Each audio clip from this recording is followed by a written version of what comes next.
Welcome back to Let's Play Splinter Cell. I'm BurningDogFace, and we're in very dire straits. I need to, get the fuck out of here. And I checked, there wasn't anything more specific in, Lambert's instructions than the Osprey's waiting, so this isn't great. Shout out to Yornik, who says the presidential palace is actually the second most prestigious posting in Georgia, the first being the National Churchkella Strategic Reserve, with Churchkella being obviously one of the tastiest candies in the whole of Georgian cuisine. It's basically a string of walnuts or other nuts covered with thickened grape juice, and it is legit delicious. And you know what goes real well with Churchkella? But of course it's Benang, the #1 drink in Benang factories everywhere. Oh, and on the subject of the art things we get finding around, Elthwar says, shout out, Babylon was in what is now modern Iraq, so there isn't much of territorial overlap with Georgia, but that statue looks like Lamassu from the Neo-Assyrian Empire. Assyrian Empire, sorry. It was located in what is now modern Syria. So the statue is probably less of Georgian historical heritage and more likely something taken from an archaeological expedition, though it might have been brought up during the time of the Parthian or Sassanian empires. I can't claim too much knowledge in the region's history, plus I suspect that some of the art assets were not intended to be precise cultural references, considering the magazine translations. Oh, and Quarter Life Crises adds on the note of the art stuff, it would be bad optics for Fisher to get caught in that place. Dressed like that in a museum, he doesn't look like he's there to protect Western democracy, but rather like he's watched too many heist movies. P.S. Babylon is in modern-day Iraq, but the Persian Empire did neighbor Georgia. Oh, and P.P.S. I saw a comment wishing you a happy birthday. If it is your birthday, I wish you many happy returns of the day. PDF, yes, thank you very much. Did I start the timer? I did not actually start the timer and all that babbling. Sorry, folks. We're, oh boy. We need to go through here.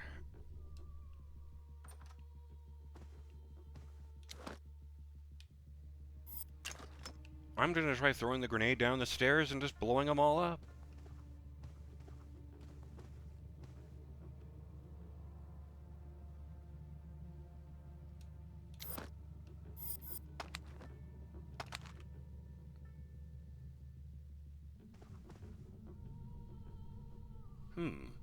They haven't triggered yet.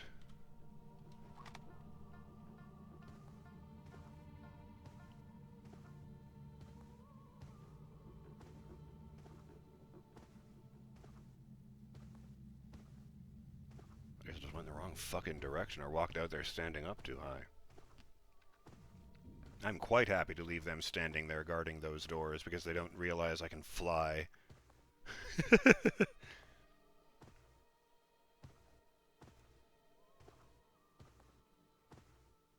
He doesn't need to be Spider-Man or Wolverine to get the job done.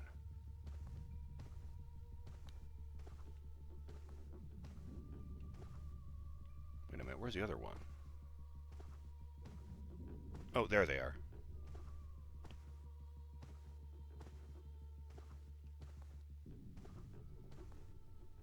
I was totally about to shoot that dude in the head. I wonder why I have the microphone. Maybe I could have picked up a conversation in Kristavi's office before I blew out Nikoladze's brains.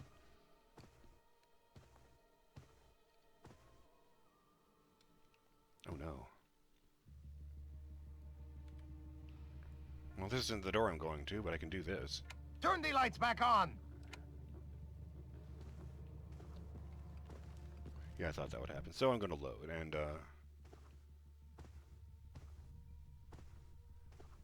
maybe it is that door behind them.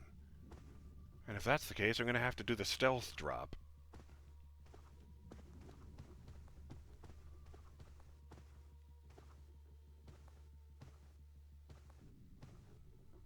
Because they have their intention entirely focused in front of themselves.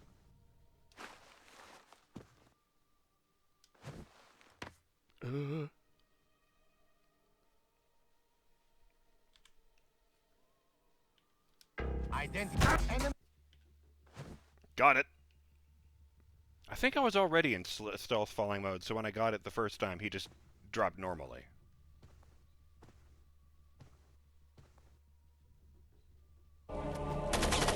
Oh. Ooh, 480 cutscene. Chunky.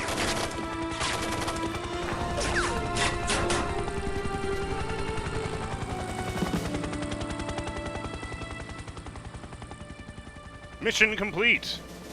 Why did the resolution drop for just this cutscene? I don't even know if I can place this in the video, if I can splice this section of footage into it.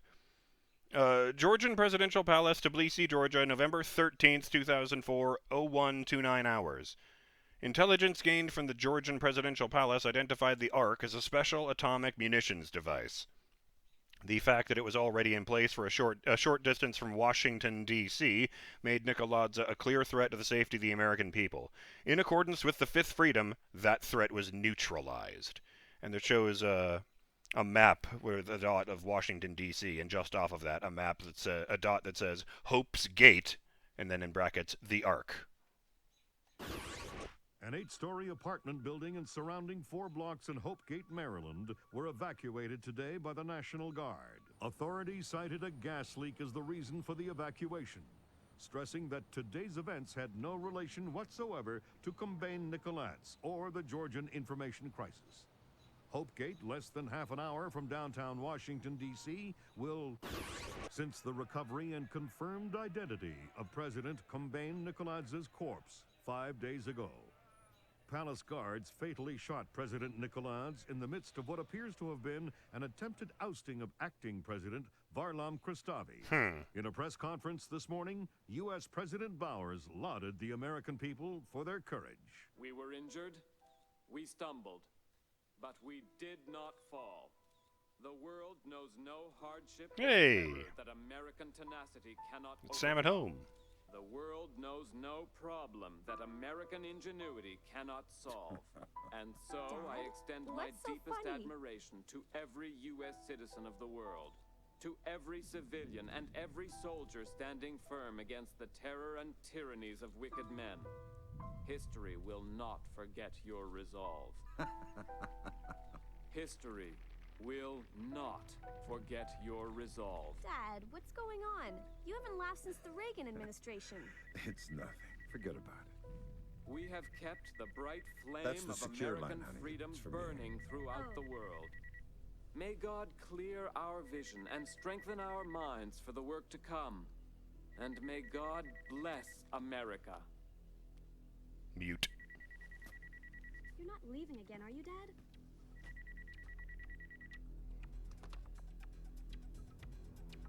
Hello, Lambert. Fade to black.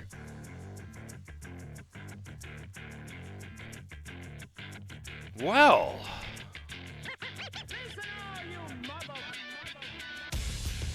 God, I hope you guys can see this.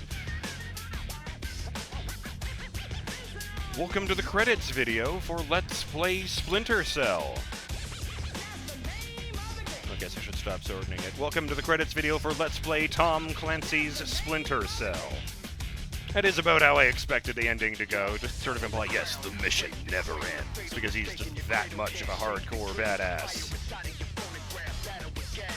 I am glad he got some time to spend with his daughter, though.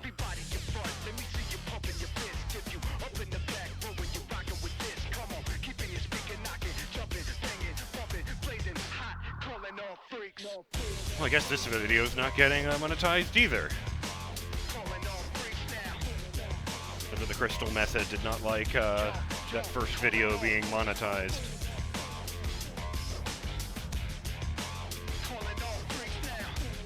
I do feel like a lot of the game was me wrestling against the controls. I have to admit that. And I don't know why the bottom half of the screen is a black bar, but we're just going with it. And, yeah, like, this is a very old game. Like, the jank was so much more than just, you know, oh, it's part of the charm. So, I guess if I had to make a determination, I don't know if I recommend that you play this game or not. Like, it's a solid concept, and the story is good. But honestly, I might recommend that it might just be easier for you guys to wait for the remake. Oh, and one other thing I wanted to note about that actually is that if in fact I do find a way to play the the next game, even though it's not available on anything, might just be making use of mouse and keyboard controls, because at least I know those work properly.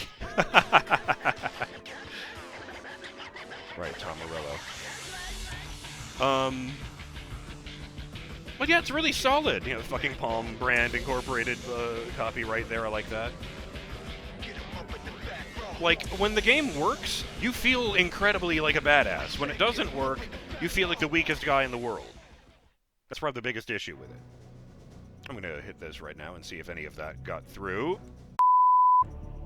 Okay, great. Even though I tried to change the resolution to 480p, I still managed to catch it all in the 1080p video, though there are some frames of my desktop I'm going to edit out. Embarrassing.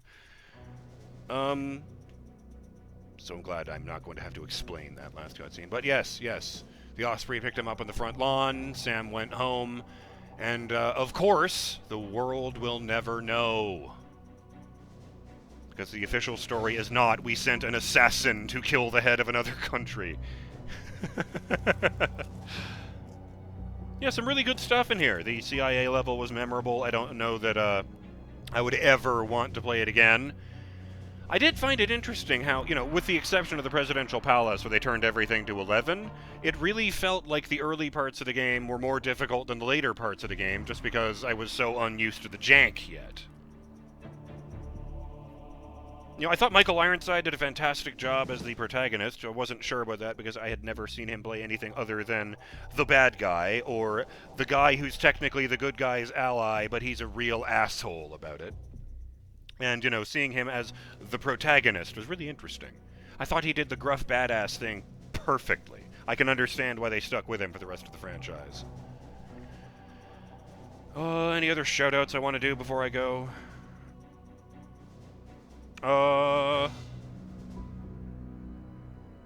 Oh, yes. Shout out to Yornik, who says, fun and surprisingly true fact. Georgia has a very ancient and respected tradition of toasts. At every feast, there's even a tamada, or toastmaster, who toasts masterfully. So let me raise a glass in your honor, BDF. A wish that all who wish you love, be loved. All who wish you harm, be harmed. And all who are yet to meet you, always see you from your best side. Thank you, Yornik. That's very thoughtful. I like that a lot. Elthwar comments on the fact that the agency was in bed with Kristavi. Well, the CIA's actions here match up with the agency's reputation. I do suspect that Third Echelon and Sam aren't exactly torn about the moral implications, considering their own mission statement. Still, considering who had that email, it seems no one here is practicing proper information security. Do we need to break out the lesson posters again? Oh, and also from Elthwar, I'm kind of surprised that the CIA hasn't gotten wind that Kristavi is planning to keep the Ark for himself, and prepared their own operation to deal with him. It just feels like that is something that they would be aware of, and more than a little considered, since they probably want to restore their reputation following the leak incident earlier in this crisis. Duffelfish comments, shout out, that I remember Bad Company 2 being not just a little reference or slight jab at Modern Warfare 2, but almost a full-on parody. Scalar is indeed a mass EMP weapon, almost as a repost to the part in Modern Warfare 2 where they detonate a nuke in orbit to cause an EMP effect. Oh yes, and Duffelfish also added, I wonder if it was... Oh, sorry, that was a bit of a different thing. A nice shot. I wonder if it was because he had a helmet on. Also, it's probably a bit late to say this, but the image on the wiki of the sticky cam shows like a 3-inch spike on the back, presumably to let it dig into walls and other such stuff. But at the same time, it should then bounce off hard surfaces. Huh, I always assumed it was adhesive. But that'll about do it. America is safe. Sam Fisher at least gets some time off. And we have the whole future of the franchise to look forward to. Let me know in the comments if you would like me to see me roll forward. I believe the second one is Sam Fisher, is Tom Clancy's Splinter Cell Pandora Tomorrow. And I've been looking into it. you know, you can get the game as abandonware, but you need to run some programs to make it fixed up, and I was also looking into the possibility of, like, emulating the Xbox version, but there's all kinds of options out there. It's possible. I'm just saying. We can just throw that out there. But whether or not we continue, I am glad I finally went back and finished this game. That really feels good. You know, the 20 years younger version of me is, finally at peace. Take that, old school stealth. I'm up to the challenge. So, I'm BurningDogFace, and on behalf of myself, Sam Fisher, Irving Lambert, Anna Grimsdaughter, I don't remember her first name, Ms. Cohen, the replacement runner, and of course, our departed friend, the late Vernon Wilkes Jr. I thank you for joining me for Let's Play Tom Clancy's Splinter Cell. I hope you've enjoyed this series. I hope you've enjoyed coming along this journey with me. And I hope you'll join me for my next video series, whatever form that might take. Until then, have yourselves a fantastic day, Burning Dog fans. Later!